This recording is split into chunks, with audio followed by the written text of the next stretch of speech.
Hello बच्चों।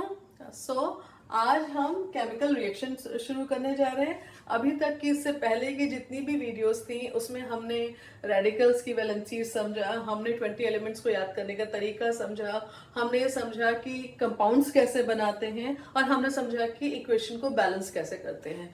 तो चलिए अब यहाँ से और देखिएगा कि इन सबको यूज करते हुए जब हम केमिकल रिएक्शन पढ़ेंगे तो वो कितना इसमें आपको वो सारी चीजों को कवर करूंगी जो हमारे बोर्ड के एग्जाम में यूज होते हैं। और उसके बाद इसके नेक्स्ट वीडियो में हम बहुत सारे क्वेश्चंस भी करेंगे उससे रिलेटेड, बोर्ड से रिलेटेड। ठीक है, तो अगर हम केमिकल रिएक्शंस की बात करते हैं तो पहले एक लेमैन लैंग्वेज और बिल्कुल सिंपल लैंग्वेज में समझते हैं कि केमिकल रिएक्शन क्या होती है। तो पूरा यूनिवर्स जो होता है वो मैटर से मिलकर बना हुआ है और ये मैटर जो होते हैं इसके अंदर होते हैं बहुत सारे एटम्स। ठीक है, तो अब ये एटम्स एक डेफिनेट प्रोपोर्शन में और एक यूनिक पैटर्न के रूप में रहते हैं। ठीक है, इस यूनिवर्स के अंदर उनका एक यूनिक पैटर्न है जिसमें वो रहते हैं और एक डेफिनेट प्रोपोर्शन है जिसमें वो रहते हैं। ठीक है, तो जब कोई केमिकल रिएक्शन होती है तो क्या होता है, ये जो एटम्स हैं जो अभी तक डेफिनेट प्रोपोर्शन में हैं, जो एक यूनिक पैटर्न में है, ये अपने उस पैटर्न को तोड़ते हैं। ठीक है, उनके बीच के बॉन्ड टूटते हैं, उनका वो पैटर्न टूटता है और अपने आप को यही एटम अपने आप को रीअरेंज करते हैं। ठीक है, और रीअरेंज करने के बाद एक नया कंपाउंड बनाते हैं या एक नया मॉलिक्यूल बनाते हैं। ठीक है, अब ये जो नया मॉलिक्यूल बन गया है इसकी प्रॉपर्टीज जो होती हैं वो जो रिएक्टेंट जो पहले जिन्होंने रिएक्शन करी जिन एटम्स ने, उनकी प्रॉपर्टीज से बिल्कुल डिफरेंट होती हैं। बिल्कुल कुछ भी नहीं होता इस नए कंपाउंड में या इस नए मॉलिक्यूल में उन चीजों के, उन प्रॉपर्टीज का जिससे वो मिलके बना हुआ है। ठीक है, तो इसको ही हम कहते हैं केमिकल रिएक्शन अकर करी है। तो रीअरेंजमेंट, हम एक मोटे तौर पे हम ये कह सकते हैं कि रीअरेंजमेंट ऑफ एटम्स, इसको हम कहते हैं कि केमिकल रिएक्शन हुई है। चलिए डेली लाइफ में हम देख लेते हैं केमिकल रिएक्शंस कहाँ कहाँ पे होती है। जैसे soaring of milk chemical reaction है, जैसे जैसे rusting of iron chemical reaction है, जैसे डाइजेशन जो है वो केमिकल रिएक्शन है। डाइजेशन कैसे केमिकल रिएक्शन है, जब हम डाइजेस्ट करते हैं किसी चीज को तो जो कॉम्प्लेक्स मॉलिक्यूल्स हैं जो अभी तक इस फॉर्म में हैं, जो कार्बोहाइड्रेट्स के फॉर्म में है, जो प्रोटीन के फॉर्म में है, जो फैट के फॉर्म में है, जो हमने खाया, तो वो इतने सिंपलर मॉलिक्यूल्स में कन्वर्ट हो जाते हैं कि वो एसिमिलेट हो जाते हैं ब्लड के अंदर। तो वो किस फॉर्म में कन्वर्ट हो जाते हैं, वो हो जाते हैं ग्लूकोज के फॉर्म में, वो हो जाते हैं अमाइनो एसिड के फॉर्म में, वो हो जाते हैं फैटी एसिड के फॉर्म में। ठीक है, तो ये सब सिंपलर मॉलिक्यूल्स हैं। तो देखिए केमिकल रिएक्शन हुई और कॉम्प्लेक्स मॉलिक्यूल सिंपलर मॉलिक्यूल में कन्वर्ट हो गए। तो डाइजेशन भी क्या है, एक तरीके का केमिकल रिएक्शन ही है। फिर बर्निंग ऑफ फ्यूल, किसी भी तरीके के फ्यूल को आप ले लीजिए, उस वो जब बर्न होता है तो कार्बन डाइऑक्साइड निकलती है, वाटर निकलता है, एशेस बनती है, लाइट होती है, हीट होती है। ठीक है, तो ये सब भी क्या दिखा रहा है कि किसी तरह की केमिकल रिएक्शन है, क्योंकि जो फ्यूल है वो एक कॉम्प्लेक्स स्ट्रक्चर है मॉलिक्यूल्स का। ठीक है, और वो एक बहुत ही सिंपल स्ट्रक्चर में कन्वर्ट हो गया है। ठीक है, ऐसे ही अगर हम बात करते हैं तो फर्मेंटेशन ऑफ ग्रेप्स को ले लीजिए, उससे क्या बनता है, आप ग्रेप को फर्मेंट कर दीजिए, उससे बनती अल्कोहल। ठीक है, उससे बनती शराब, अल्कोहल। ठीक है, तो ये भी क्या हो गया, ये भी केमिकल रिएक्शन हो गई। तो आप देख रहे हैं हमारे आसपास में बहुत सारी ऐसी चीजें, रेस्पिरेशन जो है वो भी केमिकल रिएक्शन है, क्योंकि रेस्पिरेशन के बाद हमको एनर्जी मिलती है, कार्बन डाइऑक्साइड बनती है, वाटर बनता है। तो ये सब देखिए, ये सब सिंपल मॉलिक्यूल्स में कन्वर्ट हो रहे हैं, राइट। तो इस तरीके से हमें अपने आसपास में बहुत सारी चीजें दिख जाएंगे। दूध से दही जमना, ये भी दूध से पनीर बनना। तो देखिए स्टेट चेंज हो रही है। या आप कैंडल को जलाइएगा तो वो वैक्स को जो हम कैंडल को जो हम जलाते हैं तो जो उसकी वेग होती है उससे एशेस बन जाना है उसका। तो ये सब क्या है, केमिकल रिएक्शंस हो रही हैं हमारे आसपास में जो हम देख पा रहे हैं, जहाँ पे हमको समझ में आ रहा है अच्छा हाँ ये केमिकल रिएक्शन हुई है। ठीक है, अब चलिए एक एग्जांपल लेते हैं जहाँ पे आपको बहुत अच्छे से समझ में आएगा कि केमिकल रिएक्शंस कैसे होती हैं, क्या होती हैं। तो हमने लिया हाइड्रोजन, हमने उसको ऑक्सीजन के साथ में रिएक्ट कराया और हमारा बन गया वाटर। ठीक है, ध्यान रखिएगा कि जब हम बोर्ड में कोई भी किसी भी तरीके से कोई भी एग्जाम्पल के फॉर्म में भी अगर हम रिएक्शन को लिख रहे हैं, कोई इक्वेशन को लिख रहे हैं, तो वो बैलेंस्ड होनी चाहिए। ठीक है, ऐसा नहीं है कि सिर्फ आपको बैलेंस इक्वेशन वाले क्वेश्चन में ही सब कुछ बैलेंस करके देना है और उसके अलावा आप किसी भी तरीके से लिख सकते हैं, ऐसा नहीं है। आप कहीं पे भी कोई इक्वेशन लिख रहे हैं तो वो बैलेंस फॉर्म में ही होनी चाहिए। क्यों? क्योंकि law of conservation of mass है। हम ना तो मास को क्रिएट कर सकते हैं, ना हम मास को डिस्ट्रॉय कर सकते हैं। तो अगर वो इक्वेशन अनबैलेंस्ड होगी तो या तो मास क्रिएट हो जाएगा या डिस्ट्रॉय हो जाएगा। तो यहाँ पे देखिए, यहाँ पे 2 ऑक्सीजन थे, 1 ऑक्सीजन रह गया, तो 1 ऑक्सीजन डिस्ट्रॉय हो गया, जो नहीं हो सकता क्योंकि law of conservation of mass है, राइट। तो चलिए अब इसको हम बैलेंस कर लेते हैं। तो हम यहाँ पे लगा देते हैं 2 और ये 2। अब देखिए बैलेंस हो गया, 4 हाइड्रोजन 2 ऑक्सीजन एंड 2 ऑक्सीजन, ठीक है। अब देखिए समझिए, हाइड्रोजन कैसी गैस है? हाइड्रोजन एक बहुत ही फ्लेमेबल गैस है, ठीक है, बहुत जल्दी जलने वाली गैस है, ठीक है। अब ऑक्सीजन कैसी गैस है? ऑक्सीजन जलने में सपोर्ट करती है, बर्निंग को सपोर्ट करती है, ठीक है। तो हाइड्रोजन क्या हो गया, बहुत जल्दी बर्न हो जाती है, बहुत जल्दी जलती है। ऑक्सीजन क्या है, बर्निंग को सपोर्ट करती है। पर वाटर क्या है? वाटर की प्रॉपर्टी इन दोनों की प्रॉपर्टी से डिफरेंट है। वाटर ना तो बहुत जल्दी जलता है और ना ही जलने को सपोर्ट करता है, बल्कि वाटर तो अगर कहीं आग लगी होती है तो आग को बुझाने का काम करता है। वो वाटर कोई बर्निंग को सपोर्ट नहीं करता, ना ही वो खुद कभी जलेगा। तो देखिए दोनों में से किसी की भी प्रॉपर्टी इस वाटर के अंदर नहीं है, जबकि यही हाइड्रोजन एंड यही ऑक्सीजन के एटम जो है वो रीअरेंज हुए हैं यहाँ पे केमिकल रिएक्शंस में, है वही एटम्स, पर जब डिफरेंटली अरेंज हुए तो इस नए कंपाउंड की प्रॉपर्टी इन दोनों की प्रॉपर्टी से डिफरेंट है। जब ऐसा होता है तो हम बोलते हैं ये क्या है, ये केमिकल रिएक्शन अकर करी है, ठीक है। तो आई होप आपको ये बात बहुत अच्छे से समझ में आई होगी। अब ये तो रही एक चीज, हमें कैसे पता चलेगा कि केमिकल रिएक्शन हो रही है, तो चलिए अब उसको समझते हैं कि हमें कैसे पता चला। ये तो केमिकल रिएक्शन होने के लिए हमारे पास 5 स्टेप है, उनमें से कोई भी अगर अकर करता है तो हम ये कहते हैं कि अच्छा हाँ केमिकल रिएक्शन हो रही है। तो पहला स्टेप क्या है? पहला स्टेप है इवोल्यूशन ऑफ गैस। अगर गैस इवॉल्व हो रही है तो हम ये कहेंगे कि केमिकल रिएक्शन हो रही है। और इसमें अभी आप सिर्फ लिख लीजिएगा क्योंकि इसी वीडियो में आगे जाके हम इसको डिस्कस करेंगे, इसके एग्जांपल्स को डिस्कस करेंगे, ठीक है। तो कौन कौन से रिएक्शंस होते हैं, कौन कौन से इक्वेशंस होते हैं जहां पे हम ये कहेंगे कि हाँ ये इवोल्यूशन ऑफ गैस हो रही है, केमिकल रिएक्शन हो रहा है। तो पहली है मेटल प्लस एसिड। जब भी मेटल एसिड से रिएक्ट करेगा हमेशा गैस इवॉल्व होगी। जब कभी भी मेटल कार्बोनेट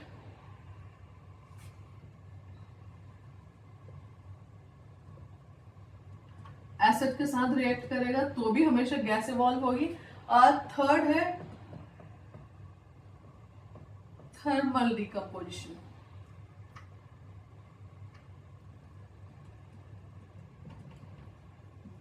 थर्मल डिकम्पोजिशन होगा तो भी हम कहेंगे कि गैस इवॉल्व हुई है, ठीक है। तो अभी इसको हम एग्जांपल्स थोड़ी देर बाद डिस्कस करेंगे। फिलहाल आप इतना ही लिख लीजिए कि इवोल्यूशन ऑफ गैस हमें कैसे पता चलता है कि केमिकल रिएक्शन हुई, कि अगर कोई गैस इवॉल्व हो रही मतलब बाहर निकल रही हो, तो अगर हम मेटल को एसिड के साथ रिएक्ट करा रहे हैं, मेटल कार्बोनेट, अब आप समझते हैं मेटल कोई भी ले लीजिए, KNaCl, कुछ भी मेटल ले लेते हैं। सपोज हमने Na ले लिया, सोडियम ले लिया, तो सोडियम कार्बोनेट, सोडियम की वैलेंसी 1, कार्बोनेट की 3, सॉरी कार्बोनेट की 2, तो क्या बन जाएगा Na2SO4, राइट। तो मेटल कार्बोनेट को हम एसिड के साथ रिएक्ट करा लेंगे, किसी भी तरीके की थर्मल डिकम्पोजिशन की रिएक्शन लें, ये तीनों ही चीजें हमें गैस का इवोल्यूशन देंगे, ठीक है। तो नेक्स्ट हमें कैसे पता चलेगा, इसको नोट डाउन कर लीजिए। नेक्स्ट हमें कैसे पता चलेगा कि कोई केमिकल रिएक्शन हुई है? अगर फॉर्मेशन ऑफ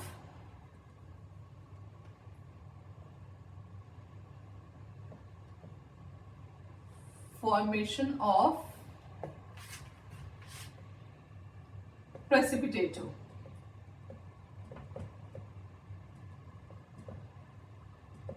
अगर प्रेसिपिटेट फॉर्म हो रहा है तो भी हम ये कहेंगे कि केमिकल रिएक्शन हुई है, किसी तरीके का कोई केमिकल मतलब जो एटम्स का जो रीअरेंजमेंट है वो हुआ है, ठीक है। और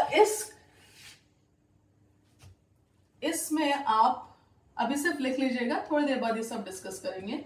डबल डिस्प्लेसमेंट रिएक्शन लिखिए।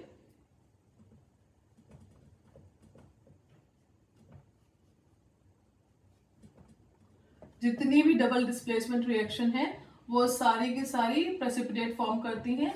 इनफैक्ट उनको कहा ही जाता है प्रेसिपिटेशन रिएक्शन। ठीक है, तो सारी डबल डिस्प्लेसमेंट रिएक्शंस जो है वो फॉर्मेशन ऑफ प्रेसिपिटेट का एग्जाम्पल है। ठीक है, नोट डाउन करिए। नेक्स्ट चलते हैं।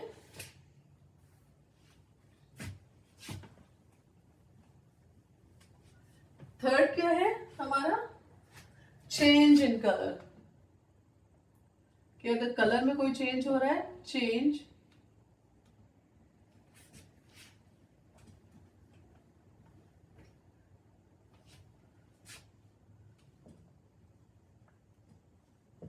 Change in colour.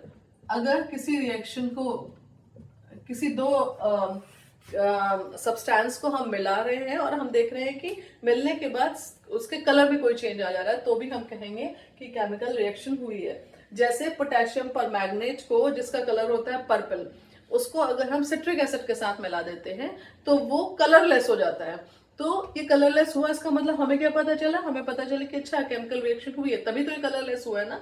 तो ये जितनी भी चीजें अभी हम इस वीडियो में बताएंगे, ये सारे एक्सपेरिमेंट का लिंक मैं डिस्क्रिप्शन में डाल दूंगी। तो अगर आपको ये सब देखना होगा तो आप डिस्क्रिप्शन बॉक्स में जाके इन सब एक्सपेरिमेंट के लिंक पे क्लिक करेंगे तो आपको ये सब दिखेगा। ठीक है, तो चलिए, तो चेंज ऑफ कलर क्या है? चेंज ऑफ कलर भी हमको बताता है कि केमिकल रिएक्शन हुई है। तो अब इसके एग्जाम्पल क्या है? बेस्ट एग्जाम्पल है इसके हैं डिस्प्लेसमेंट रिएक्शन। जितनी डिस्प्लेसमेंट रिएक्शंस हैं वो सारी सारी कलर चेंज की रिएक्शन है।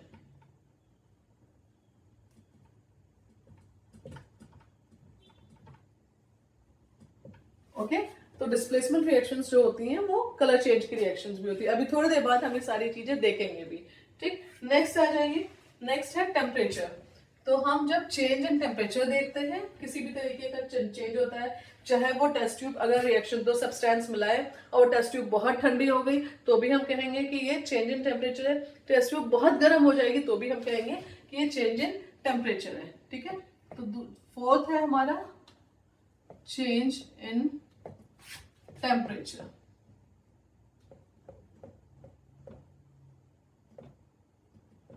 ठीक है, अभी चेंज इन टेम्परेचर में या तो दो सब्सटेंस के मिलने में बहुत हीट इवॉल्व होगी, बहुत हीट निकलेगी, और ऐसा होने पे अगर हीट निकलती है, बाहर निकलती है, तो हम बोलते हैं रिएक्शंस एक्सोथर्मिक है। अगर उसमें से इवोल्यूशन ऑफ हीट होता है।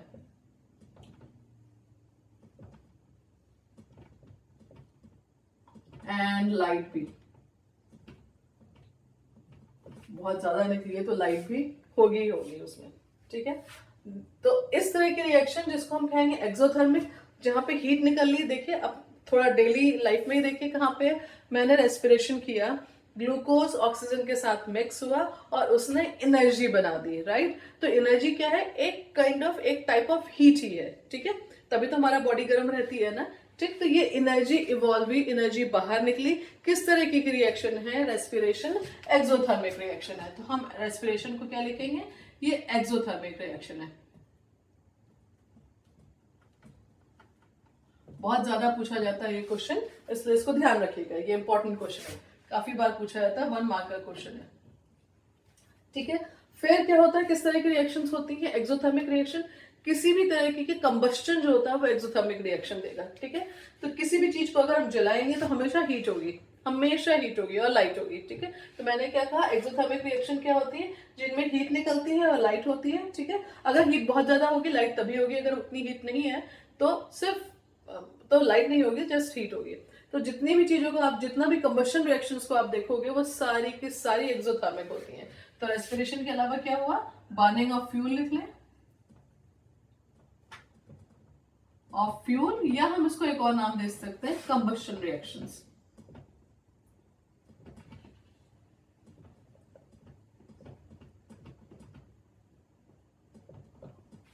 ठीक है, और इसके अलावा क्या होता है? हम एक और जो बहुत ज्यादा क्वेश्चन पूछा जाता है उसको लेते हैं, वो आता है मैग्नीशियम रिबन।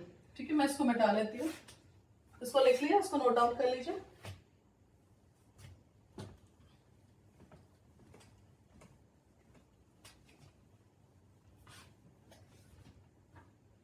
अब आती है एक, ये बहुत ज्यादा पूछा जाता है क्वेश्चन, हो सकता है आपके हाफिली में भी ये जरूर पूछा जाए, कि आता है मैग्नीशियम रिबन पे।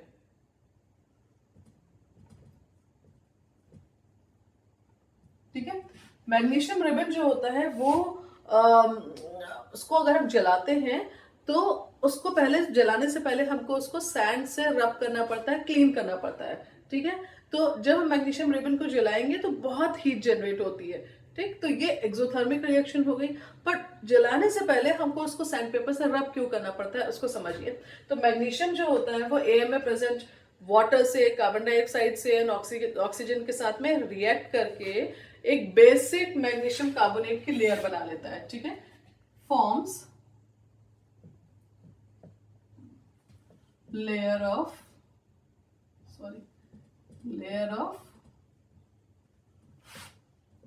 बेसिक मैग्नीशियम, यहां नीचे लिख दे रही हूं कार्बोनेट। ठीक है, अब ये बेसिक मैग्नीशियम कार्बोनेट क्या होता है? बेसिक मतलब MgOH होल ट्वाइस। क्यों? क्योंकि मैग्नीशियम की वैलेंसी 2, हाइड्रोक्साइड आयन की वैलेंसी 1, तो क्या बन जाएगा? MgOH whole twice plus magnesium carbonate. Magnesium की भी 2 और कार्बोनेट की भी 2, तो MgCO3।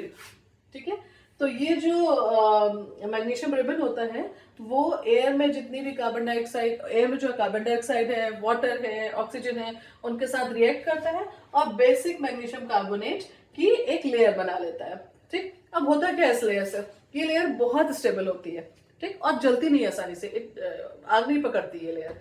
तो अगर हम इस मैग्नीशियम रिबन को जलाना चाहते हैं और इसके ऊपर ये लेयर फॉर्म हो चुकी है, तो फर्स्ट थिंग ये लेयर बहुत स्टेबल है, सेकंड ये तो बर्न भी नहीं होती है। तो ये बर्न, अगर हम मैग्नीशियम रिबन को जलाना चाहेंगे जो इस लेयर के नीचे अंडरनीथ है उस लेयर के, ठीक है, तो ये क्या करेगा? हमको इंटरफेयर करेगा बर्निंग के प्रोसेस में, आराम से अच्छे से बर्न होने नहीं देगा या जल्दी बर्न नहीं होने देगा। तो हम क्या करते हैं, इस लेयर को सैंड पेपर से पूरा रब कर देते हैं और इस लेयर को रिमूव कर देते हैं। ठीक है, तो why we rub the magnesium ribbon with sand paper? Because we want to remove this layer of basic magnesium carbonate on its surface so that it will get burned easily। ठीक है, कि वो आराम से अच्छे से बर्न हो जाए। अदरवाइज ये जो सब्सटेंस है वो तो बहुत स्टेबल है, बर्न नहीं होता है, बर्न होने ही नहीं देगा फिर मैग्नीशियम रिबन को। तो जब हम इसको रिमूव कर देते हैं तो मैग्नीशियम रिबन बर्न होता है। और अब इसमें देखिए क्वेश्चन किस तरह से आएगा, आपको क्या क्या याद रखना है उसमें। हर क्वेश्चन किसी भी फॉर्म में क्वेश्चन को पूछा जाए, टेढ़ा मेढ़ा आड़ा बेड़ा किसी भी फॉर्म में पूछा जाएगा, आई बेट कि आप इस क्वेश्चन को गलत नहीं करेंगे, हमेशा सही होगा। तो देखिए हमें क्या याद रखना है कि मैग्नीशियम रिबन जब ऑक्सीजन के साथ में, अच्छा अगर बोला जाए कि एयर में बर्न होता है तो एयर में बर्न होने के लिए हम +O2 करेंगे। ठीक है, बर्न होता है तो ये बना देता है मैग्नीशियम ऑक्साइड। अब देखिए क्या ये रिएक्शन बैलेंस है? बिल्कुल भी नहीं है, और हम अनबैलेंस छोड़ नहीं सकते क्योंकि law of conservation of mass है। तो हम क्या कर देते हैं, यहाँ पे 2 लगा देते हैं और यहाँ पे 2 लगा देते हैं।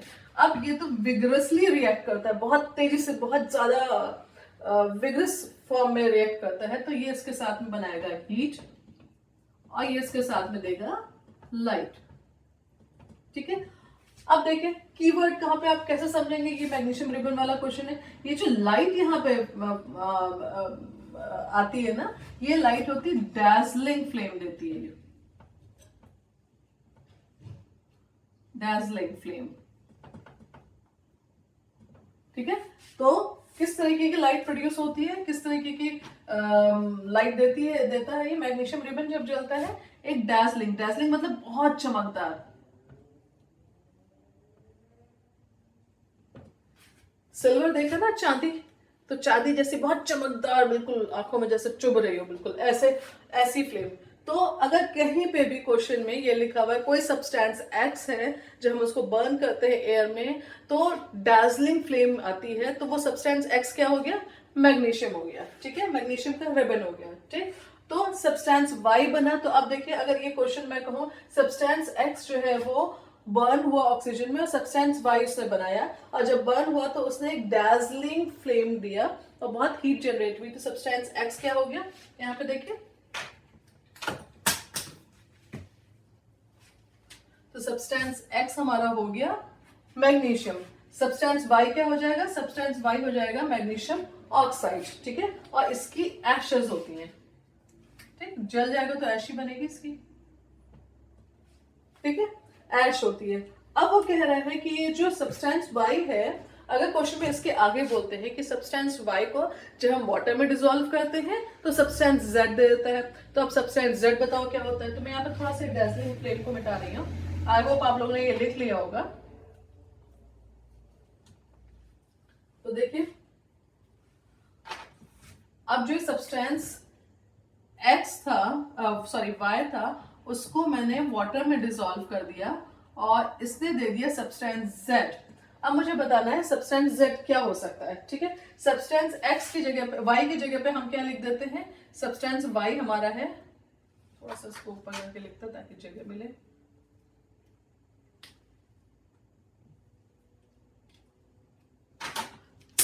तो सब्सटेंस वाई जो था वो हमारा क्या था, वो हमारा था मैग्नीशियम ऑक्साइड, ठीक है, ये हमारा था सब्सटेंस वाई, राइट, ठीक है। तो अब जब ये सब्सटेंस वाई मतलब मैग्नीशियम ऑक्साइड को जब हम वाटर में डिसॉल्व करेंगे तो Z मिल जाएगा, और ये Z क्या है हमारा, क्या बनेगा, Z का मतलब मैग्नीशियम हाइड्रोक्साइड, मैग्नीशियम की वैलेंसी 2, हाइड्रोक्साइड की 1, बहुत इजीली बन गया MgOH होल ट्वाइस। हमको कुछ भी याद नहीं करना पड़ा क्योंकि हमको सारी वैलेंसीज याद है। पिछले वीडियोस में जो अभी सीधे इसी वीडियो को देख रहे हैं, प्लीज पहले के वीडियोस में जाइए और ये रेडिकल, सफिक्स और वैलेंसीज को देख लीजिए, क्योंकि तब आपको ये सारी चीजें समझ में आनी शुरू होंगी।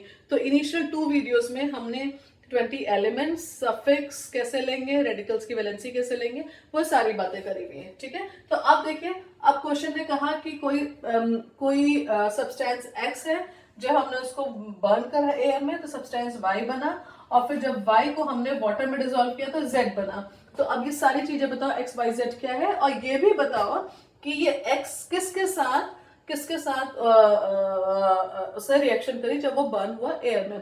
तो पहला क्वेश्चन एक्स क्या है, मैग्नीशियम, क्यों है, क्योंकि जब उसने एयर में वो बर्न हुआ तो उसने डैजलिंग फ्लेम दी, ठीक है। और हमारा कीवर्ड है कि डैजलिंग फ्लेम जो होती है वो तो मैग्नीशियम की ही आती है, मैग्नीशियम रिबन की होती है, ठीक है। तो हमने डैजलिंग फ्लेम से समझा कि ये मैग्नीशियम रिबन है, ठीक है। तो एक्स हो गया मैग्नीशियम, वाई क्या हुआ, मैग्नीशियम ने ऑक्सीजन के साथ बर्न इन एयर, एयर में बर्न करने से क्या होगा, हम +O2 लिखेंगे, क्या बन जाएगा, मैग्नीशियम ऑक्साइड बन जाएगा, ठीक है। अब फिर कहा गया मैग्नीशियम ऑक्साइड को जब हमने वाटर में, वाई को हमने जब वाटर में डिसॉल्व किया तो Z बन गया, ठीक। तो why magnesium oxide plus water क्या दे देगा, Z मतलब मैग्नीशियम हाइड्रोक्साइड दे देगा। देखिए 4 नंबर का क्वेश्चन है, पूरा आसान से समझ में आ गया, कोई दिक्कत नहीं है, इसको नोट डाउन कर लीजिए।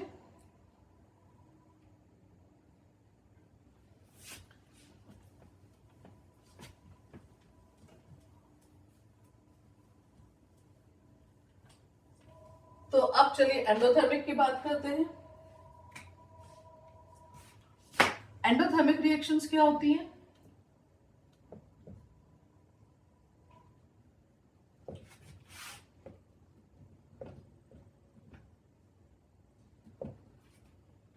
क्या होती है एंडोथर्मिक रिएक्शन, वो रिएक्शन जो हीट को एब्जॉर्ब करती हैं, बिना हीट को एब्जॉर्ब किए हुए वो रिएक्शन अकर नहीं कर सकती है। तो जितनी भी डीकंपोजिशन रिएक्शंस हैं, जितना डीकंपोजिशन हो रहा है ज्यादातर वो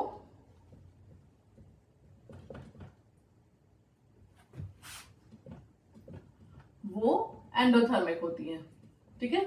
अब देखें कैसे कि डीकंपोजिशन जो होता है वो क्या होता है, डीकंपोजिशन का मतलब होता है कि किसी सब्सटेंस का टूट जाना, ठीक है, उसके बीच के बॉन्ड का टूट जाना, ठीक। इसको ऐसा समझते हैं कि 2 फ्रेंड्स हैं, सपोज राम एंड श्याम, ठीक है, बहुत बहुत अच्छे दोस्त है, बेस्ट फ्रेंड्स हैं, उनके बीच का बॉन्ड बहुत स्ट्रांग है, आसानी से नहीं टूटता, ठीक है।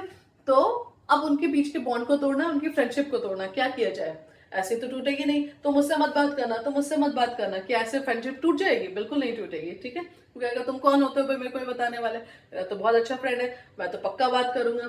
तो अब उनके बीच का ये जो स्ट्रॉन्ग बॉन्ड है, ये बहुत अच्छी अंडरस्टैंडिंग है, इसको तोड़ने के लिए क्या करना पड़ेगा, दोनों को हीटअप करना पड़ेगा, दोनों को एक दूसरे के खिलाफ बोलना पड़ेगा। तुम्हें पता है राम ऐसा ऐसा बोलता है तुम्हारे बारे में, तुम्हें पता है श्याम ऐसा ऐसा बोलता है तुम्हारे बारे में, और धीमे धीमे क्या होगा, दोनों को गुस्सा आना शुरू होगा और वो टूट जाएगा बॉन्ड, ठीक है। तो हमने क्या किया, दोनों को हीट किया, तो बिना हीट किए हुए, बिना कोई गर्मी दिए हुए, बिना हीट किए हुए कोई भी बॉन्ड टूटता नहीं है। तो डिकम्पोजिशन रिएक्शंस क्या होती है कि इनको हीट देनी पड़ती है बाहर से, ठीक है। अगर हम हीट को दे रहे हैं तो वो सारी की सारी रिएक्शन एंडोथर्मिक रिएक्शन कहलाएंगे, ठीक है। तो चलिए, जितनी डिकम्पोजिशन रिएक्शंस हैं वो सारी सारी एंडोथर्मिक होती हैं, ठीक। इसके अलावा एक रिएक्शन होती है, ये देखिए, ये डिकम्पोज नहीं हो रही, अभी इसको आप ऐसे ही लिख लीजिएगा, थोड़ी देर बाद ये सारी रिएक्शंस हम करेंगे, बल्कि इसको भी हम तभी कर लेंगे, ठीक है। तो इसको नोट डाउन कर लीजिए, फिर हम आगे बढ़ते हैं। लास्ट आ गया स्टेट में चेंज। तो अभी तक हमने देखा कि हमारा जो, हमें कैसे पता चल रहा है कि रिएक्शन अकर कर रही है। हमने कहा इवोल्यूशन ऑफ गैस होगी, हमने कहा फॉर्मेशन ऑफ प्रेसिपिटेट होगा, हमने कहा कलर में चेंज होगा, हमने कहा टेम्परेचर चेंज हो जाएगा। लास्ट हम क्या कह रहे हैं, हम कह रहे हैं कि अगर किसी भी तरीके से उसके स्टेट में चेंज हो रहा है, चेंज इन स्टेट है तो, ठीक है। तो अब इसका एक बहुत अच्छा एग्जांपल है कि आप कैंडल को बर्न करिए, तो वैक्स जो अभी तक सॉलिड था वो लिक्विड स्टेट में कन्वर्ट हो गया, ठीक है। तो अभी क्या हो गया, स्टेट में चेंज हो गया, साथ में कार्बन डाइऑक्साइड निकला, वाटर निकला, ठीक है। तो ये सब चीजें क्या दिखा रही है कि केमिकल रिएक्शन अगर कर रही है। तो स्टेट ऑफ चेंज पे क्या आ जाएगा,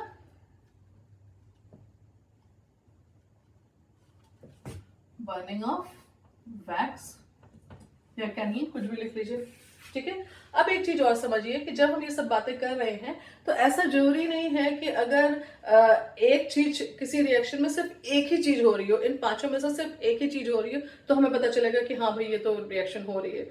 कोई दो तीन कुछ भी हो सकता है। जैसे अगर हम बात करते हैं, अभी आपको बताया था कि मेटल एंड एसिड अगर रिएक्ट कर रहे हैं, तो चलिए कोई मेटल को लेते हैं, हमने ले लिया जिंक ग्रैनुअल्स को हमने डाइल्यूट एसिड के साथ में, डाइल्यूट HCl के साथ में रिएक्ट कराया, तो इससे दे दिया Zn। अब देखें क्या होगा, Zn Cl के साथ में आ जाएगा, Zn की वैलेंसी 2, Cl की 1, तो क्या बन जाएगा ZnCl2 प्लस H2, ठीक है। तो अब देखिए, प्लस हीट, बहुत ही विग्रेसली ये रिएक्ट करता है, इसलिए इसमें हीट भी निकलती है, ठीक। तो देखिए यहाँ पे दो चीज भी, एक तो इवोल्यूशन ऑफ गैस हो रहा है, दूसरी हीट निकल रही है। तो जरूरी नहीं है कि कोई रिएक्शन अगर हो रही है तो उसमें सिर्फ एक ही तरीके से हमको पता चलेगा कि रिएक्शन हो रहा है। उसमें एक से ज्यादा तरीका भी हो सकता है जहां हमको पता चले कि हाँ यहाँ पे तो रिएक्शन हुई है, ठीक है। तो अब चलिए इसके बाद हम टाइप्स ऑफ रिएक्शन की बात करते हैं।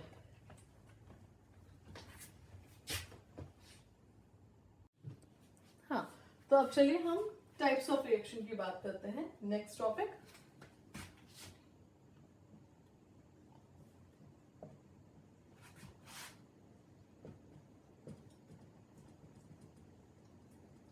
ठीक है। तो किस किस किस तरीके से रिएक्शन हो सकती है, कितने तरीके की रिएक्शंस होती हैं, तो उनको देखते हैं। पहला जो है वो है कॉम्बिनेशन रिएक्शंस।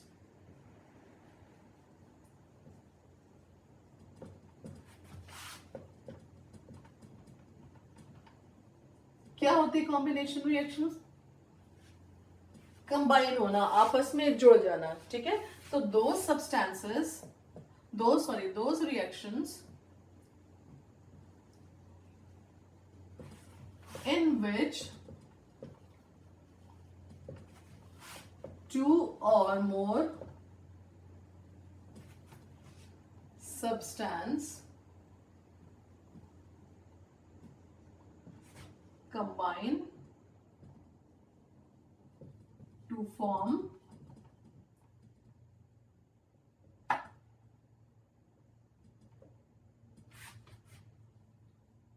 a compound, ठीक है। वो रिएक्शन जिसमें दो या दो से ज्यादा सब्सटेंसेस आपस में जुड़ते हैं और एक कंपाउंड को बना देते हैं, तो इस तरीके की रिएक्शन क्या कहलाएंगी, कॉम्बिनेशन रिएक्शंस कहलाएंगी, ठीक है। तो इसको एक बार नोट डाउन कर लीजिए, तो फिर एग्जांपल लिखते हैं। चलिए एग्जांपल्स देखते हैं अब।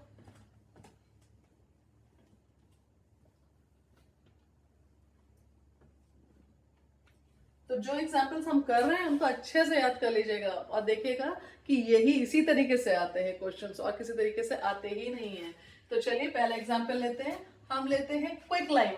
हमने बात करी थी क्विक लाइन क्या होता है। वीडियो को पॉज करिए और सोचिए अपने दिमाग में कि क्विक लाइन क्या होता है। तो क्विक लाइन है CaO, ठीक है। क्या है ये? चूना, जिससे पुताई की जाती है ना घर में, सफेदी करी जाती है। तो जो सफेदी करते हैं, व्हाइट वॉश करते हैं, वो क्या होता है? यही चूना होता है, ठीक है। CaO होता है, ठीक।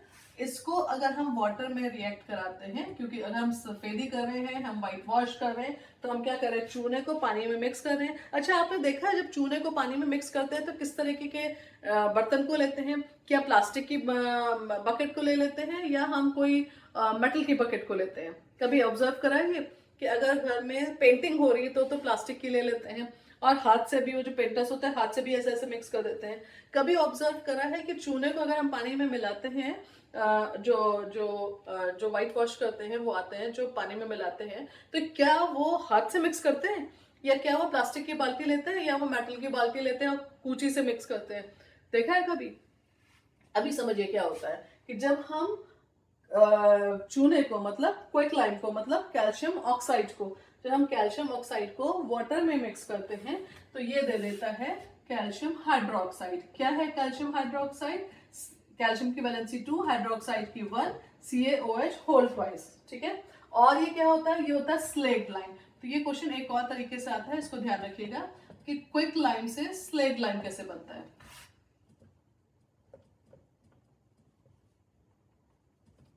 ठीक है। अब इसके साथ ये बहुत विगरसली रिएक्ट करता है, बहुत ज्यादा तेजी से रिएक्ट करता है एक दूसरे के साथ में। तो बहुत ज्यादा हीट निकलती, पर इतनी हीट नहीं निकलती है कि आग लग जाए, लाइट हो जाए, ठीक है। सिर्फ हीट निकलती है, बहुत हीट इवॉल्व होती है, ठीक। तो अगर इतनी हीट इवॉल्व हो रही है तो प्लास्टिक की बाल्टी में लेंगे तो प्लास्टिक की बाल्टी तो गल जाएगी, ठीक है। तो इसको हमेशा मेटल की बाल्टी में लिया जाता है और कूची से किया जाता है। हाथ अंदर डाल दिया तो कल्याण, ठीक है। तो क्या हुआ? Quick lime when react with water, तो ये क्या देता है? CaOH होल ट्वाइस देता है, और हीट जनरेट होती है बहुत सारी, बहुत विगरसली रिएक्ट करता है, ठीक है। तो अगर कोई एक्सोथर्मिक रिएक्शन आए, और सपोज आपके पेपर के अंदर मैग्नीशियम को ऑलरेडी दिया हुआ है कोई एग्जाम्पल, तो जो पेपर के अंदर एग्जाम्पल दिए होते हैं वो रिएक्शंस को हम खुद जब कोई को आंसर लिख रहे हैं तो उसमें एज ए एग्जाम्पल नहीं डालते हैं। तो आप इसको यूज कर सकते हैं, ये भी, क्योंकि हीट इवॉल्व हो रही है, ये भी एक्सोथर्मिक रिएक्शन है, ठीक है। अब क्या हुआ? हमने जो जो जब पुताई हुई तो दीवार पे व्हाइट वॉश किया, सफेदी करी, और डल, जब वो बहुत गीला है तो वो डल अपीयरेंस में रहता है, ठीक है। तो पर जब वो सूख जाता है व्हाइट वॉश, तो बहुत शाइनी दीवारें हो जाती है, सारी चमकने लगती हैं। तो ये भी क्वेश्चन आता है कि जब व्हाइट वॉश करते हैं और जब वो वेट होता है तो बहुत डल अपीयरेंस होती है, पर जैसे सूख जाता है तो इतनी शाइनी कैसे हो जाती है? तो अब उसको समझिए क्या होता है कि ये तो रिएक्शन हुई। अब क्या हुआ? ये जो कैल्शियम का हाइड्रोक्साइड था, उसने एयर में प्रेजेंट कार्बन डाइऑक्साइड के साथ रिएक्ट कर लिया, ठीक है, क्योंकि एयर में तो कार्बन डाइऑक्साइड है हमारे, ठीक है। तो कैल्शियम हाइड्रोक्साइड ने, या स्लेग लाइन में, एयर में प्रेजेंट कार्बन डाइऑक्साइड के साथ रिएक्ट किया, और अब क्या बना देता है? ये बना देता है CaCO3 प्लस H2O, जो भाप बन के उड़ जाएगा, तभी तो सूखेगा दीवार, नहीं तो सूखेगी कैसे, ठीक है। इसको हमेशा याद रखिएगा, ये कई बार यूज होगा हमारा अभी पढ़ते हुए आगे के चैप्टर्स में भी, कि जब कभी भी स्लेग लाइन जो है वो रिएक्ट करेगा कार्बन डाइऑक्साइड के साथ में, तो हमेशा CaCO3 देगा, ठीक है। अब ये क्या है? देखिए, ये किस तरह से पूछा जा सकता है। ये है स्लेग लाइन या लाइम वाटर, ठीक है। CaCO3 को क्या बोलते हैं? इसको बोलते हैं मार्बल, इसको बोलते हैं एक्शेल। कुछ भी क्वेश्चन में लिखा हो, हमें लिखना CaCO3 ही लिख जाए, या इसको बोलते हैं चॉक पाउडर। तो इनमें से कोई भी वर्ड अगर आपके क्वेश्चन में होता है कि मार्बल लिखा हो, कि मार्बल को हमने किसी एसिड में मिक्स किया, या कुछ भी एक्शेल को लिखा हो, या चॉक पाउडर लिखा हो, हर बार आपको CaCO3 ही लिखना है। लाइम वाटर लिखा हो, स्लेग लाइम लिखा हो, हर बार हमको CaOH होल ट्वाइस ही लिखना है, ठीक है। क्विक लाइम लिखा है तो हमको CaO ही लिखना है, कैल्शियम ऑक्साइड ही लिखना है, ठीक है। तो अब देखिए, क्योंकि CaCO3 बन जाता है, जो क्या है? मार्बल है। तो ये एक शाइनी अपीयरेंस रहता है, ठीक है, CaCO3 के फॉर्मेशन की वजह से, और वाटर तो उड़ गया, ठीक है। तो चलिए इसको नोट डाउन कर लीजिए, ये एक बहुत इंपॉर्टेंट क्वेश्चन है, बहुत बार पूछा जाता है।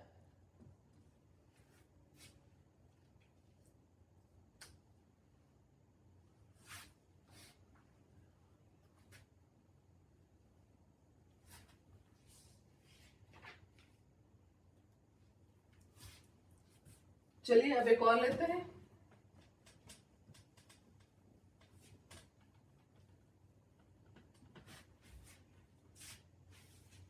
चलिए एक और रिएक्शन को देख लेते हैं। अगर हम अमोनिया जो NH3 है उसको हम HCl में डिसॉल्व करेंगे तो ये क्या बना देगा, NH4Cl। NH4 पॉजिटिव आयन है और सिर्फ इसकी वैलेंसी होती है 1, क्लोरीन की वैलेंसी 1, क्या बन गया, NH4Cl। तो एक इसको भी देख लीजिए। उसके अलावा क्या है, C+O2 गिव्स CO2, क्या ये बैलेंस है, बिल्कुल बैलेंस है। कुछ भी ले सकते हैं, S+O2 गिव्स SO2। पर इस तरीके के रिएक्शंस को अगर आपको एग्जाम्पल पूछा जाता है तो इनको मत लीजिएगा, ठीक है। अगर आपको एग्जाम्पल आता है, कोई क्वेश्चन आता है जिसमें आपको एग्जाम्पल देना है, तो मैग्नीशियम का अगर पेपर के अंदर नहीं है तो डालिएगा, कैल्शियम ऑक्साइड का डाल दीजिएगा, ये डाल दीजिएगा, पर इस तरह के रिएक्शंस को अवॉइड करिएगा। चलिए नेक्स्ट देखते हैं, अब डिकम्पोजिशन रिएक्शंस पे जाते हैं।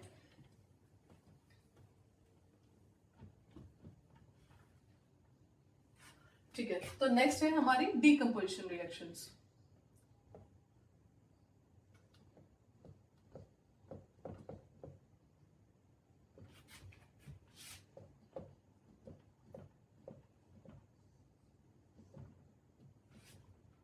ठीक है, डीकम्पोजिशन रिएक्शन ये बहुत ही इंपॉर्टेंट है, ठीक। तो कॉम्बिनेशन रिएक्शन में कैल्शियम ऑक्साइड, मैग्नीशियम, ये तो इंपॉर्टेंट है। डीकम्पोजिशन में तो सारी ही इंपॉर्टेंट है, ठीक है। तो डीकम्पोजिशन रिएक्शंस क्या होती है, दोज रिएक्शन। अच्छा, मेरे को डीकम्पोज, जैसे अभी आपको बताया था कि डीकम्पोज करना है तो हमको हीट देनी पड़ेगी, तभी कोई चीज टूटेगी, तभी बीच के बॉन्ड टूटेंगे। अभी आपको थोड़ी देर पहले बताया था कि केमिकल रिएक्शंस क्या होती हैं, वो बीच के बॉन्ड को तोड़ती हैं और एटम को रीअरेंज करती हैं। जिस तरीके से एटम पहले अरेंज्ड होते हैं एक डेफिनेट प्रोपोर्शन में, एक यूनिक पैटर्न में, वो टूट जाता है और दूसरे तरीके से अरेंज होते हैं, तो उनके बॉन्ड्स का टूटना जरूरी है। और बॉन्ड्स कब टूटेंगे, बॉन्ड्स तभी टूटेंगे ना जब आप बिल्कुल एक दूसरे के खिलाफ भड़काएंगे, भाई तुम देखो, भड़काना क्या हो गया, हीट अप करना हुआ, ठीक है। तो हमने उनको हीट दी, उन्होंने इन रिएक्शंस ने हीट को एब्जॉर्ब किया, ठीक है। तो अब अगर ये रिएक्शन हीट को एब्जॉर्ब करती है तो होंगी भी उसी तरीके से। तो those reactions in which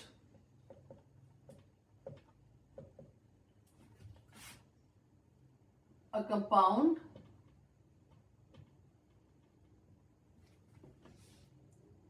splits into two or more compound substances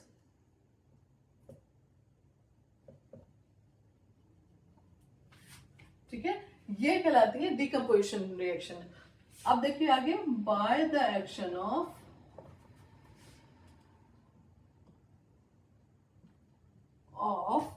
heat,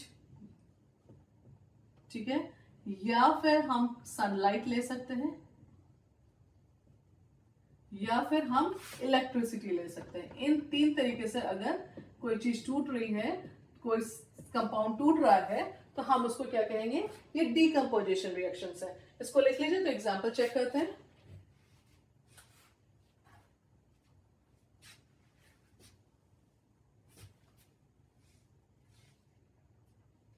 चलिए अब एग्जांपल्स को देखते हैं।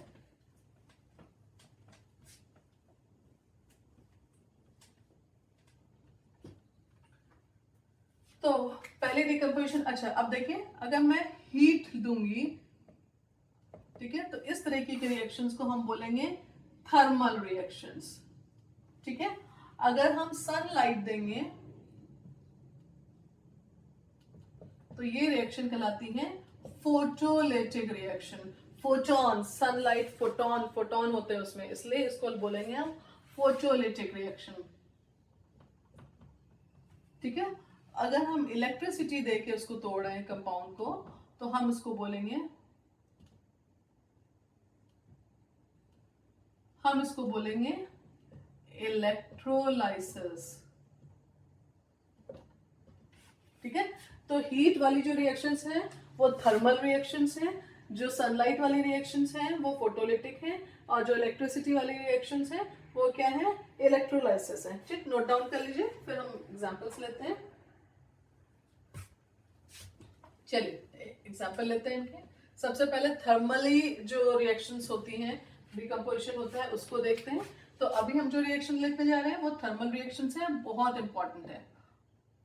ठीक है, इसके इस डिकम्पोजिशन की सारी ही रिएक्शन बहुत इंपॉर्टेंट है, तो डेफिनेटली पूछी ही जाती है। ठीक, तो पहले हम ले लेते हैं कैल्शियम कार्बोनेट को, मार्बल को। ठीक है, अगर हम मार्बल को हीट करते हैं तो हीट का साइन हम ऐसे भी लिख सकते हैं या हम इसको ऐसे भी लिख सकते हैं, बात एक ही है, कोई कंफ्यूज होने की जरूरत नहीं है। ठीक, हम ऐसे भी लिख सकते हैं, जो ठीक लगे वैसे लिखिए। ठीक, तो ये क्या दे देगा हमको, ये हमको दे देगा CaO प्लस CO2।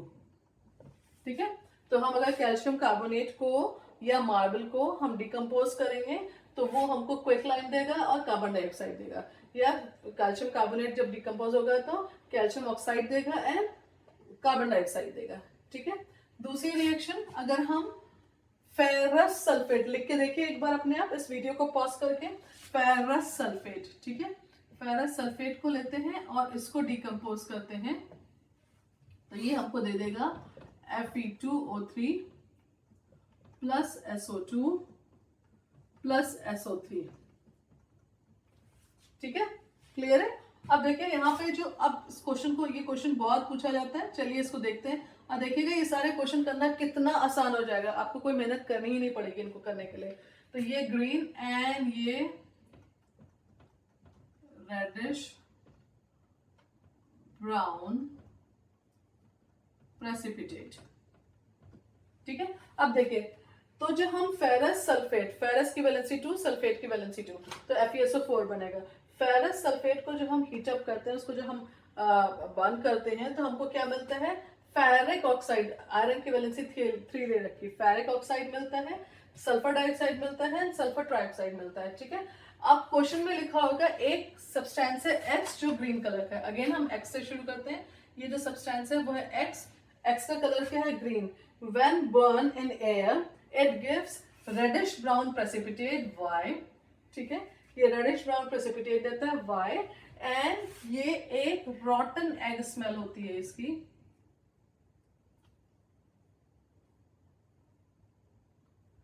बहुत ही गंदी स्मेल होती है। ठीक है, सल्फर डाइऑक्साइड की।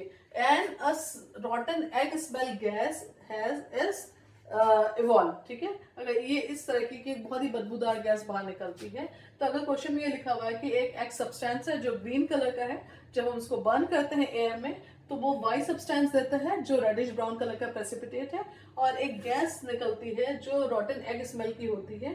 तो बताइए कि एक्स और वाई क्या है, और पूरी बैलेंस्ड इक्वेशन लिखिए।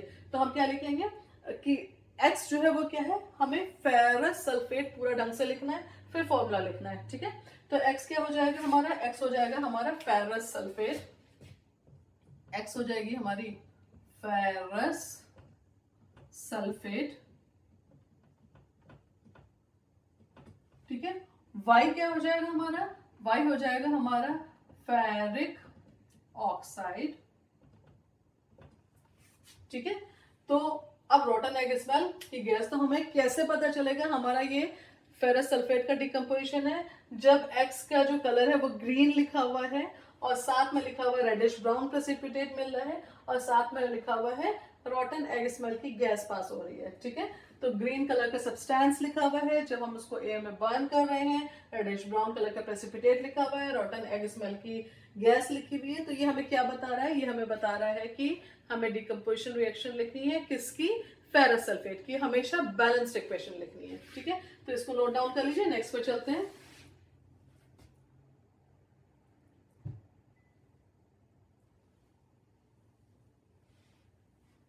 चलिए अब नेक्स्ट करते हैं।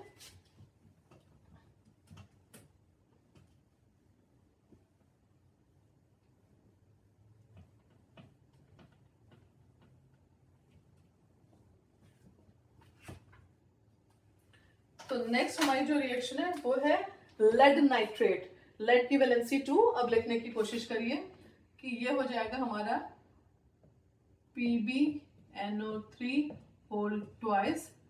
ठीक है ना, यही लिखा आप लोगों ने भी, एक बार चेक करिए कि यही लिखा कि नहीं लिखा। इसको जब हम बर्न करते हैं तो ये दे देता है PbO plus 4NO2 plus O2। अब देखिए इसको समझते हैं, ये जो होता है ये कलरलेस होता है। ठीक है, PbNO3 जो होती है वो कलरलेस होती है, इसका कोई कलर नहीं होता है। ठीक है, जब ये PbO बनता है तो ये येलो कलर का प्रेसिपिटेट है, येलो प्रेसिपिटेट बनता है।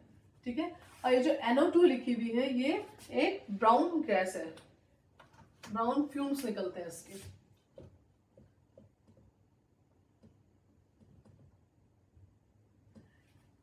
सारी वीडियोस जो कुछ भी हम यहाँ पे पढ़ रहे हैं उनसे जो रिलेटेड वीडियोस हैं वो डिस्क्रिप्शन बॉक्स में आपको सब मिल जाएंगे। तो जब आप डिस्क्रिप्शन बॉक्स में जाएंगे तो आपको दिखेगा कि आपको वीडियो मिलेगी जहाँ पे आपको ब्राउन फ्यूम्स कैसे निकलते हैं वो दिखेगा। ठीक है, तो अब देखिए PbN। अब हम इस क्वेश्चन को कैसे करेंगे, अगेन अगर मान लीजिए हमारे क्वेश्चन आया एक्स और वाई के फॉर्म में, एक्स एंड वाई के फॉर्म में, कैसे करेंगे। हमारे क्वेश्चन में लिखा हुआ है कि अब पहली बार में क्या लिखा था कि एक सब्सटेंस है एक्स जो ग्रीन कलर का है। अब की बार क्या लिखा हुआ है, एक सब्सटेंस है जो कलरलेस है। ठीक है, जब हम उसको जलाते हैं, जब हम उसको बर्न करते हैं एयर में, तो अब पिछली बार क्या था, रेडिश ब्राउन प्रेसिपिटेट मिला था। ठीक है, इस बार क्या हो रहा है, कलरलेस सब्सटेंस है एक्स, और उसको जब हम बर्न कर रहे हैं तो हमको येलो प्रेसिपिटेट मिल रहा है, हमको रेडिश ब्राउन नहीं मिल रहा है आपकी बार, तो येलो प्रेसिपिटेट मिल रहा है और साथ में हमको ब्राउन फ्यूम्स मिल रहे हैं। ठीक है, उस टेस्ट ट्यूब के बाहर ब्राउन फ्यूम्स आते हुए दिख रहे हैं। ठीक है, तो अगर brown fumes, yellow precipitate and colourless x लिखा हुआ है तो ये क्या है, लेड नाइट्रेट का डिकम्पोजिशन है। फिर से एक बार देख लेते हैं कि अगर क्वेश्चन में एक्स जो हमें दिया हुआ है, एक सब्सटेंस है एक्स, जब हम उसको बर्न करते हैं एयर में तो येलो प्रेसिपिटेट मिलता है, ब्राउन फ्यूम्स मिलते हैं। तो ये किस चीज का डिकम्पोजिशन हो रहा है, हमें एक्स और वाई भी बताइए। ठीक है, just what is x, what is y, write down the balance equation and also write down what kind of equation is it। तो आप क्या लिखेंगे कि if the substance is colorless, ठीक है, and after reaction gives out yellow precipitate and brown fumes, तो ये x जो है वो क्या है, lead nitrate है। ठीक है, येलो प्रेसिपिटेट किसका बना, लेड ऑक्साइड का बना। अब ब्राउन फ्यूम्स क्या है, ये NO2 के ब्राउन फ्यूम्स है, नोट डाउन कर लीजिए। देखिए अच्छा आपको एक डिफरेंस दिखा देती हूँ कि दोनों में डिफरेंस क्या है। अगर हमारा यही क्वेश्चन एक्स करके आया है पर FeSO4 है तो हम कैसे मेकआउट करेंगे, FeSO4 है या ये लेड नाइट्रेट है। देखिए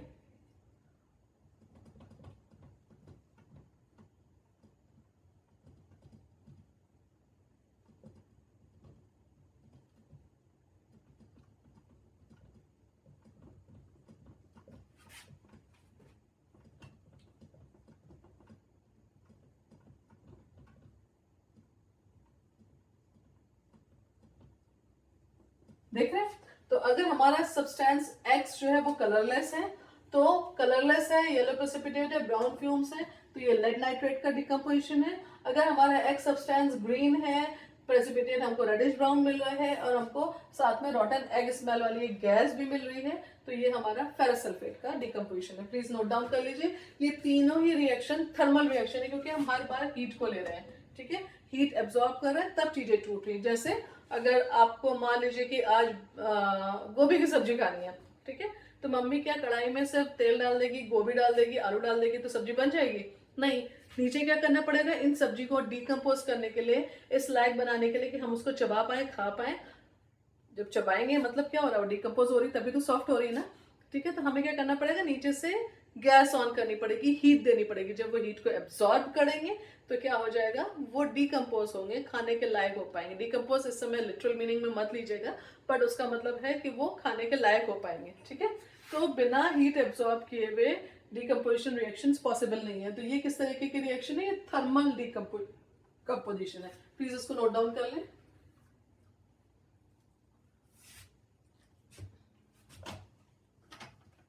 तो चलिए अब इलेक्ट्रिसिटी लेते हैं।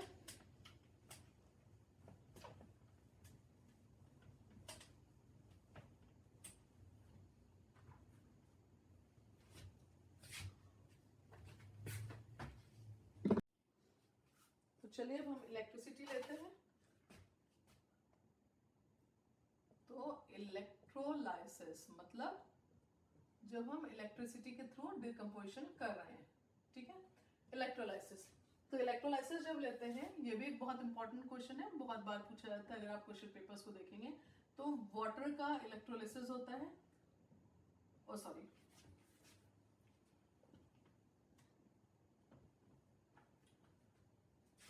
तो वाटर जो होता है वो यहाँ पे हमको इलेक्ट्रोलाइसिस इलेक्ट्रिसिटी लिखना जरूरी है, ठीक है, क्योंकि अगर हम नहीं लिखेंगे तो डिकम्पोज कैसे हो रही है, ठीक। तो ये क्या दे रहा है, H2 प्लस O2 दे दे रहा है, ठीक है। अब देखिए यहाँ पे एक चीज समझने की है कि अभी मैंने आपको सबसे पहली वाली या शायद सेकंड वीडियो में ये बताया था कैटायन, ठीक है। कैटायन को कैसे याद रखेंगे, बच्चे यहाँ पे बहुत कंफ्यूज होते हैं, पर याद रखने का बड़ा आसान तरीका है, ठीक। कैटायन, ठीक, मैं इस टी को ऐसे बना देती हूँ, कैटायन। कैटायन क्या होते हैं, ये प्लस देख रहे हैं यहाँ पे रेड कलर का, ये क्या कहलाएगा, ये क्या दिखाएगा कि कैटायन क्या है, पॉजिटिव आयंस है, ठीक है। कैसे पता चला पॉजिटिव आयंस है, कैटायन में जो टी है ना हमने उसको पॉजिटिव ले लिया, ठीक है। तो कैटायंस जो है वो पॉजिटिव आयन है, ठीक। तो कैटायंस एक पॉजिटिव आयन किसके ऊपर जाके अट्रैक्ट होगा, नेगेटिव टर्मिनल पे अट्रैक्ट होगा। ये टर्मिनल नेगेटिव होना चाहिए क्योंकि हमेशा अपोजिट जो पोल्स होते हैं वो अट्रैक्ट होते हैं, सेम चीजें तो सेम जो आयंस होंगे वो तो अट्रैक्ट होंगे ही नहीं, ठीक है। तो ये किससे अट्रैक्ट होगा, अपोजिट टर्मिनल से, ठीक है। तो ये जो अपोजिट टर्मिनल है मतलब अब जो निगेटिव टर्मिनल है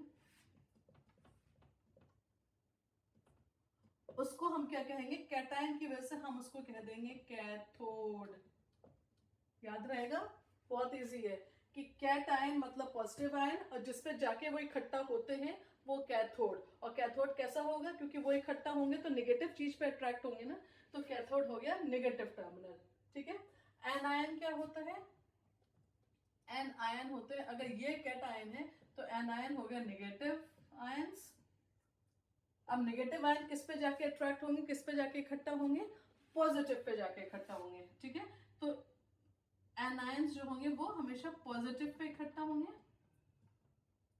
पॉजिटिव टर्मिनल्स पे जाएंगे और ये पॉजिटिव टर्मिनल क्या कहलाएगा, एनोड, ठीक है। इजी हो गया याद करना, एक बार इसको लिख लीजिए। चलिए तो अब आगे बढ़ते हैं। तो हमने बात करी वाटर की, तो वाटर का जो इलेक्ट्रोलिसिस होता है हाँ ये बैलेंस्ड है, हमने इलेक्ट्रिसिटी पास करी और वाटर जो है वो टूट गया, अगेन हाइड्रोजन एंड ऑक्सीजन में कन्वर्ट हो गया। तो मतलब हाइड्रोजन एंड ऑक्सीजन को हमने जब मिलाया तो वाटर बन गया, और वाटर को अगर हम इलेक्ट्रिसिटी दे देंगे तो वो टूट जाएगा, फिर से हाइड्रोजन एंड ऑक्सीजन में कन्वर्ट हो जाएगा, ठीक है, जो उसके ओरिजिनल जो एटम्स थे उस पर चला जाएगा।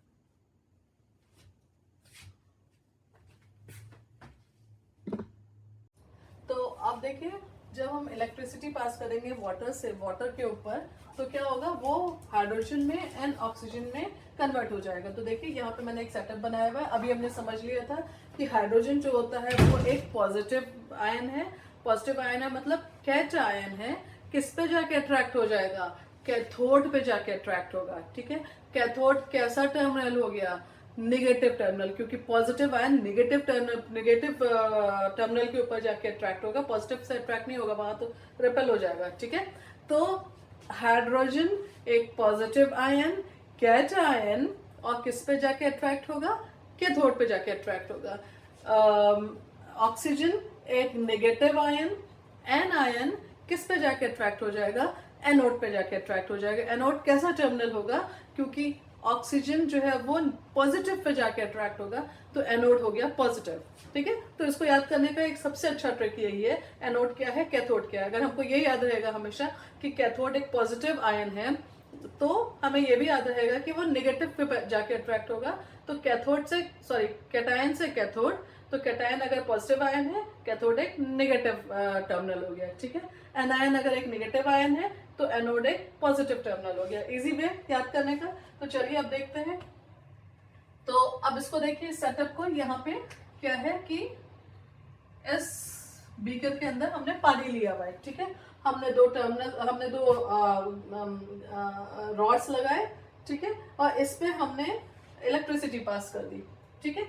इलेक्ट्रिसिटी पास करी तो क्या हुआ कि ये जो कैथोड है, देखिए कैथोड कैसे है, ये नेगेटिव टर्मिनल है, नेगेटिव टर्मिनल अटैच्ड है इस वाले रॉड से, ठीक है।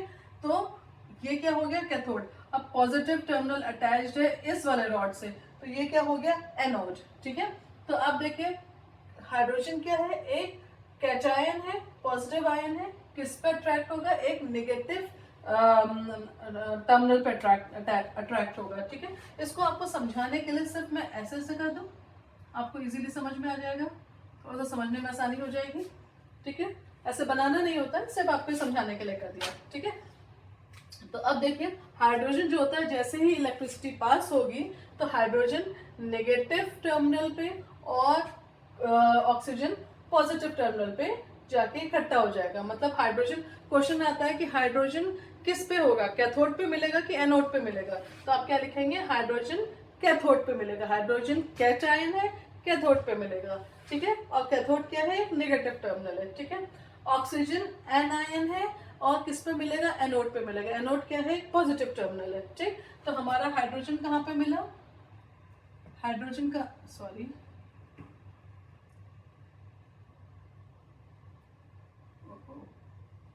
ओके, हाइड्रोजन हमको कहाँ पे मिल गया, कैथोड में, और ऑक्सीजन हमको कहाँ पे मिल गई, एनोड में,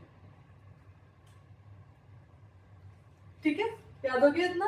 अब दूसरा एक क्वेश्चन आता है कि थोड़ा सा इसको हम मिटा देते हैं कि हमारा जो हाइड्रोजन होता है वो double the amount of oxygen मिलता है, ठीक है। हाइड्रोजन की वॉल्यूम ज्यादा होती है, ऑक्सीजन की कम होती है। ऐसा क्यों होता है, तो देखिए जब हम एक बैलेंस्ड केमिकल इक्वेशन लिखते हैं तो उसमें हाइड्रोजन की वॉल्यूम ज्यादा डबल है ऑक्सीजन के वॉल्यूम से। तो हम इसको आंसर कैसे करेंगे,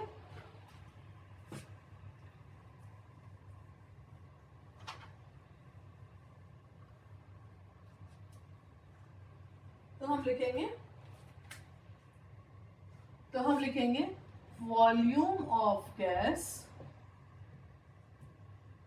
इज डायरेक्टली प्रोपोर्शनल, या इसको पूरा ही लिख लीजिए, is directly proportional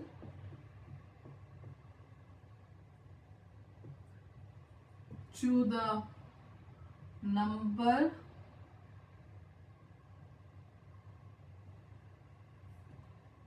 of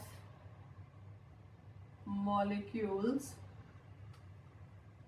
present, number of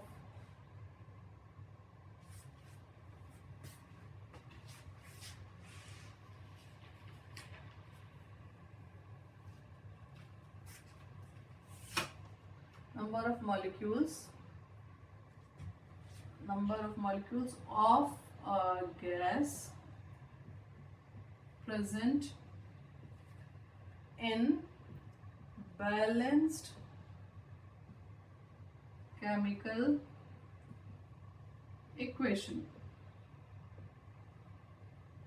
okay, तो हमने क्या लिखा, हमने लिखा volume of gas is directly proportional to the number of molecule of a gas present in balance chemical equation. Balance chemical equation के अंदर प्रेजेंट नंबर ऑफ मॉलिक्यूल्स जो होते हैं वो ही दिखाते हैं वॉल्यूम ऑफ गैस को। तो यहाँ पे नंबर ऑफ मॉलिक्यूल हाइड्रोजन के कितने हैं, 2 हैं। नंबर ऑफ मॉलिक्यूल ऑक्सीजन के कितने हैं, 1, मतलब इनका रेशियो क्या है, 2:1 का। इसीलिए जब इलेक्ट्रोलिसिस होती है तो हमको हाइड्रोजन डबल अमाउंट में मिलती है ऑक्सीजन के, ठीक है। थर्ड क्वेश्चन इसमें आता है कि हम यहाँ पे इलेक्ट्रिसिटी जब पास करते हैं, इसको नोट डाउन कर लीजिए प्लीज।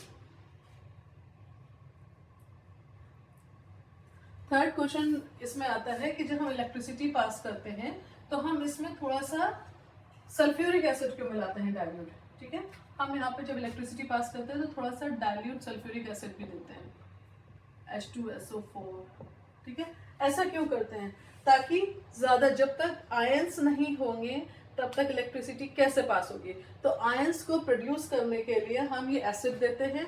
अभी एसिड क्या होता है, आयनाइज हो जाता है, वाटर के अंदर जाता है, तो आयंस प्रोवाइड करता है, ठीक है। और जब आयंस होंगे तो ही इलेक्ट्रिसिटी पास होगी, ठीक है।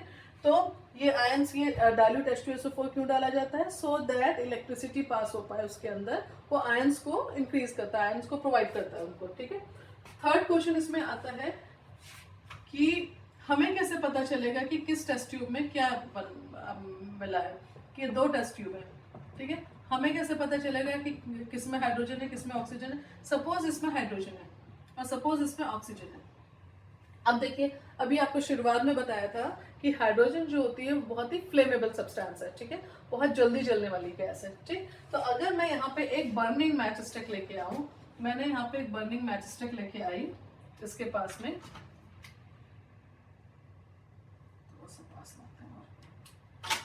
मैं यहाँ पे अगर एक बर्निंग मैच स्टिक को लेके आ गई, ठीक है, तो अब क्या होगा, ये मैच स्टिक क्या होगी, अब इस मैच स्टिक को बर्न होने के लिए, जलने के लिए, अगर ये जल रही है मैच स्टिक, तो इसको जलते रहने के लिए क्या चाहिए, क्या चाहिए इसको? ऑक्सीजन चाहिए, ठीक है।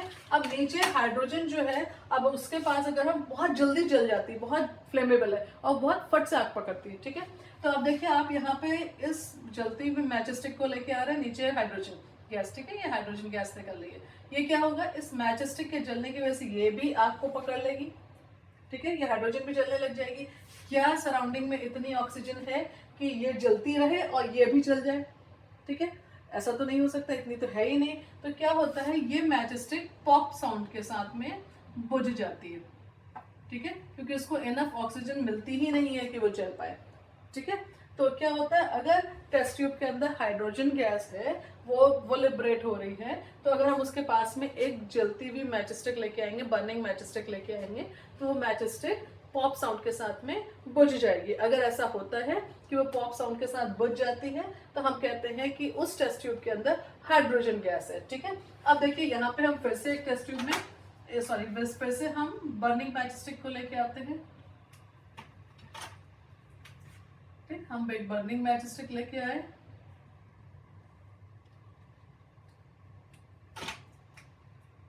हम इस बर्निंग मैच स्टिक को लेके आए, क्या हुआ, नीचे भी ऑक्सीजन निकल रही है, ये जो नीचे आ रही है वो ऑक्सीजन है, ये नीचे जो आ रही है ये ऑक्सीजन है। तो ये क्या करती है, बर्निंग में सपोर्ट करती है, ऊपर ऑलरेडी यहाँ पे ऑक्सीजन है, ठीक है। तो ये जो फ्लेम है, ये क्या होगा, पहले तो इसके आसपास भी ऑक्सीजन है, फिर नीचे से भी इसको और ऑक्सीजन मिल रही है, ठीक है। तो ज्यादा ऑक्सीजन होने की वजह से ये क्या होगा, और ब्राइटली जलने लगेगी, ठीक है, और ब्राइटली वो बर्न होगी, ठीक है। तो अगर वो बहुत तेजी से बहुत ब्राइटली जलने लगती है, तो हम कहते हैं उस टेस्ट ट्यूब के अंदर ऑक्सीजन है। अगर वो पॉप साउंड के साथ में बुझ जाती है बर्निंग मैच स्टिक, तो हम कहते हैं उस टेस्ट ट्यूब के अंदर हाइड्रोजन है। तो आई होप ये आपको समझ में आ गया होगा अच्छे से। तो इसमें यही 4 क्वेश्चन आते हैं कि हम सल्फ्यूरिक एसिड क्यों डालते हैं। हम सल्फ्यूरिक एसिड इसलिए डालते हैं ताकि हम आयंस प्रोवाइड करें और इलेक्ट्रिसिटी पास हो पाए। फिर आता है कि डबल अमाउंट ऑफ हाइड्रोजन क्यों मिलती है ऑक्सीजन से, तो हम लिखेंगे क्योंकि बैलेंस केमिकल इक्वेशन में जो हाइड्रोजन है वो ऑक्सीजन से डबल अमाउंट में होती है, और यही जो मॉलिक्यूल्स होते हैं, नंबर ऑफ मॉलिक्यूल्स होते हैं बैलेंस केमिकल इक्वेशन के, यही दिखाते हैं वॉल्यूम ऑफ गैस क्या होगा, इसलिए हमको हाइड्रोजन की वॉल्यूम डबल मिलती है ऑक्सीजन से। फिर आता है कि हमें कैसे पता चलेगा कि इसमें हाइड्रोजन है और किस टेस्ट ट्यूब में हाइड्रोजन है, किस में ऑक्सीजन है। तो हम कहेंगे कि अगर हम एक बर्निंग मैच स्टिक लेके आते हैं और वो पॉप साउंड के साथ में बुझ जाती है, तो वो हम कहेंगे उस टेस्ट ट्यूब के अंदर हाइड्रोजन है। पर अगर हम एक बर्निंग मैच स्टिक लेके आते हैं, वो और ब्राइटली जलने लग जाती है, तो हम कहेंगे उस टेस्ट ट्यूब के अंदर ऑक्सीजन है। फिर कहते हैं, फिर पूछा जाता है कि कैथोड में क्या मिलता है और एनोड में क्या मिलता है। तो देखिए, कैटायन कौन सा है, हाइड्रोजन है, किस में मिलेगा, कैथोड में मिलेगा, ठीक है। कैथोड जो है वो एक नेगेटिव टर्मिनल है।